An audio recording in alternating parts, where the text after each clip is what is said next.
ভাই এ কোন গর্তে পড়ে গেলাম, এখান থেকে কিভাবে বেরোবো কিছুই তো বুঝতে পারছি না। আরে আরে আরে এই পেছনে তো একটা দেয়াল আছে, তাড়াতাড়ি ওঠ ওঠ বল্টু, তাড়াতাড়ি ওঠ। যাক ভাই, যেভাবে সেভাবে ওখান থেকে তো বেঁচে আসলাম, কিন্তু সামনে একটা লাল ড্রাম আছে, এখান থেকে জোরে লাফ মারবো।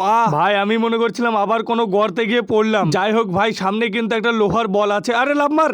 ভাই এই লোহার বলটা খুবই খতরনাক ছিল, সামনে একটা করাত আছে ঘুরন্ত। চল চল চল চল, এখানে তো হয়ে গেছে। এবার সামনে একটু ভাই এইখান থেকে আরে আরে আরে পাথর পাথর, পিছনে পাথর, তাড়াতাড়ি নিচে বস নিচে বস।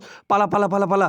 ভাই ওপরে একটা তারা আছে, তারাটাকে আগে খাই, তারপর ওদিকে যাওয়ার চেষ্টা করব। এখানটায় তো দেখছি আবার ঘুরন্ত দুটো হ্যালোজেন লাইট। ভাই এই লাইটের ওপর আবার কাঁটা লাগানো আছে, তাই এখানটায় আমাকে চুপচাপ বসে বসে আস্তে আস্তে এখান থেকে পার হয়ে পালাতে হবে, কারণ এই কাঁটা যদি গিথে যায়। আরে ভাই এটা আবার কি, এই বলটা কি? আমি তো ভাই এখানে কিছুই বুঝতে পারছি না এই বলটা কি আর কোথা থেকে আসলো, কিন্তু এখানটা পার কি ভাবে করব। চলো ভাই যা হওয়ার হবে, সজ্জা গিয়ে দেখি কি করা যায়।